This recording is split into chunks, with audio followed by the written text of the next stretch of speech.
Cette semaine, à info.tvc, la 20e campagne de financement de la Fondation du CEMEC est lancée.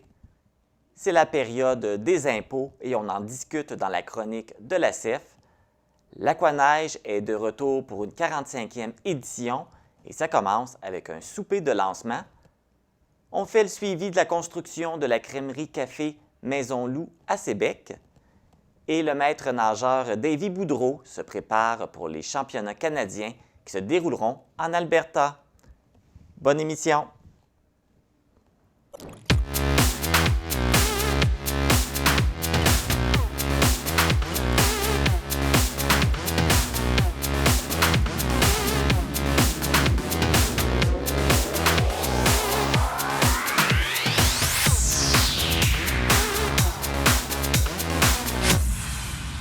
Ici Marc Baudouin, bienvenue à info.tvc, édition du 10 mars. Le mois de mars marque le mois de la santé rénale et le 12 mars, la Journée mondiale du rein. Cette journée vise à sensibiliser à l'importance de la santé rénale. Selon la Fondation du rein de Montréal, la charge mondiale que représente l'insuffisance rénale chronique est en augmentation et est en passe de devenir la 5e cause principale de diminution de l'espérance de vie dans le monde d'ici 2040. Si je vous parle de ce sujet, c'est pour rappeler les démarches que fait le député de Matane-Matapédia, Pascal Bérubé, concernant l'ajout de soins d'hémodialyse dans les hôpitaux d'Amqui et de Matane, afin de permettre aux personnes atteintes de maladies rénales d'avoir accès à des soins à proximité de leur domicile. Considérant qu'il peut s'agir d'une question de vie ou de mort, assurons-nous de prendre soin de nos reins. Débutons maintenant avec les actualités matapédiennes. On se souvient tous des vents violents qui ont fait rage durant la période des fêtes et qui a privé d'électricité des centaines de foyers partout au Québec.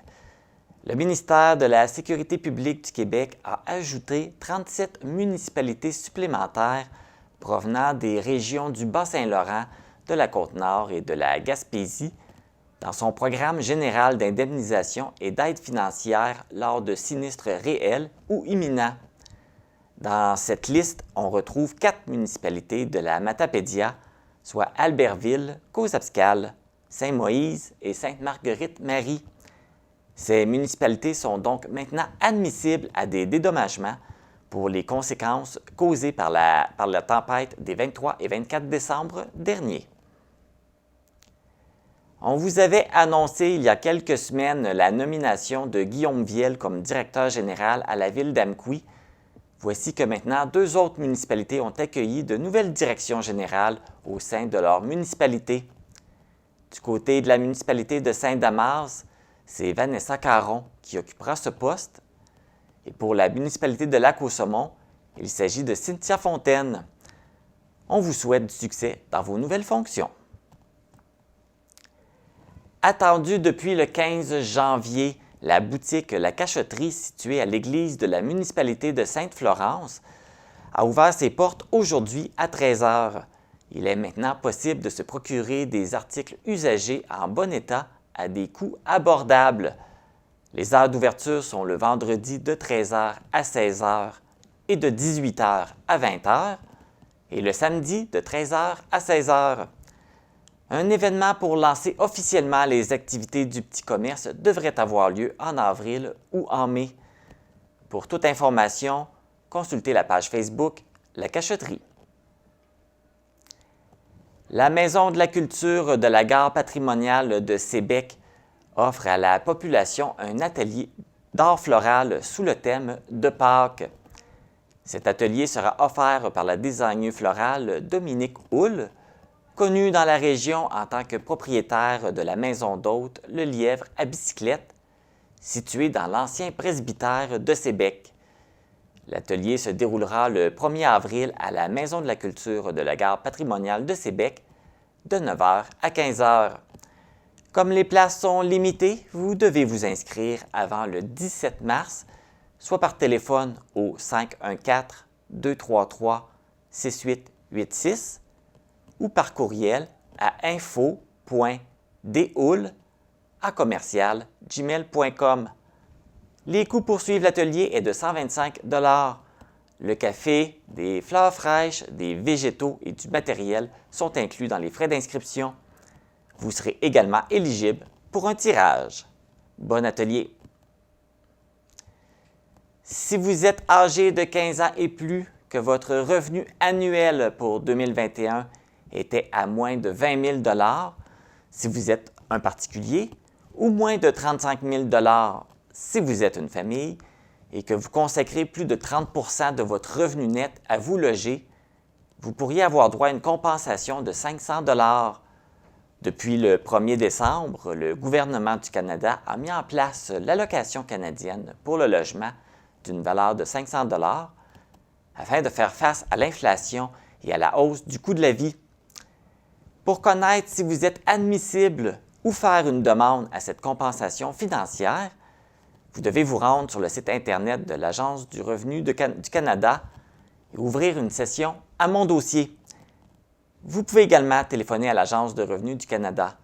La date limite pour faire une demande est fixée au 31 mars. Voici maintenant les résultats sportifs.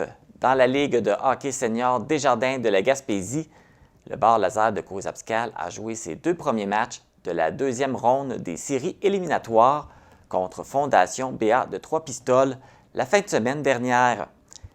Le match du samedi se déroulait à Trois-Pistoles et le Bar Laser a essuyé une défaite de 3-2.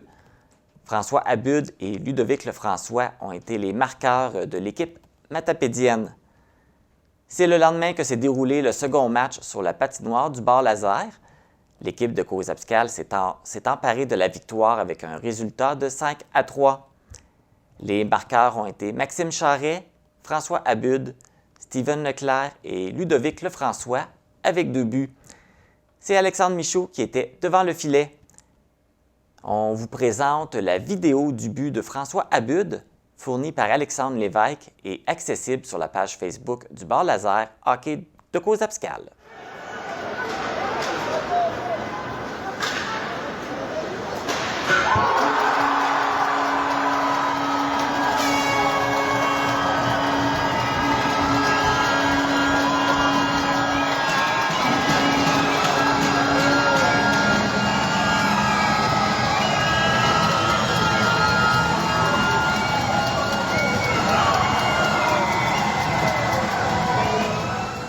La série est maintenant égale 1-1.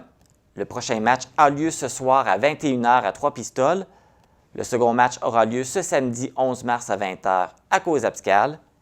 Et si un troisième match est nécessaire, il sera joué à Trois-Pistoles dimanche le 12 mars. Le premier bloc des Jeux du Québec qui se déroule à Rivière-du-Loup est maintenant complété. Le matapédien de 14 ans, Émile Fortin-Damqui, a remporté la médaille de bronze aux 500 mètres en patinage de vitesse. L'équipe de hockey féminin dont faisaient partie Lauriève Lavigne-Damqui et Lily-Pierre Fournier de Saint-Tarcisius a terminé au 16e rang.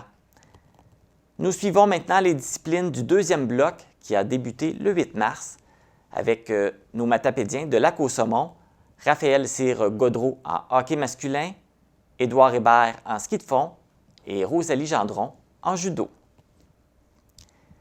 C'est ce qui complète les actualités matapédiennes. Après la pause, on vous présente le dévoilement de la 20e campagne de financement de la Fondation du Centre matapédien d'études collégiales.